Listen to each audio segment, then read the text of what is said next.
Scripture over and over calls us to be strong and courageous. I'm rereading Thomas Dubé's excellent book, Fire Within. This is in preparation for our St. John of the Cross retreat, which will be July 14th.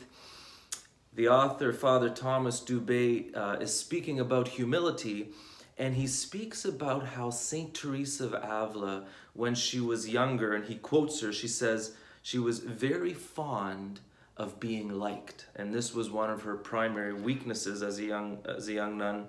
It goes on, he says, but as she later grew in age and grace, what others thought of her mattered to her hardly a trifle. Being liked actually became wearisome to her. And it reminds me of a visit we had to our community, the Companions of the Cross, by Mother Angelica, the foundress of EWTN. She visited our community and she gave us a beautiful talk. We laughed so much. She told the story of the founding of EWTN, and it was a delight to be with her. But one of the things she said is, she says, the older I get, the more I don't give a damn. And we were a little shocked and amused by what she said. But she was speaking in reference to the constant criticism that she received. Mother Angelica, as you know, she was bold, and she wasn't afraid to call out any apostates in the church and reprimand them.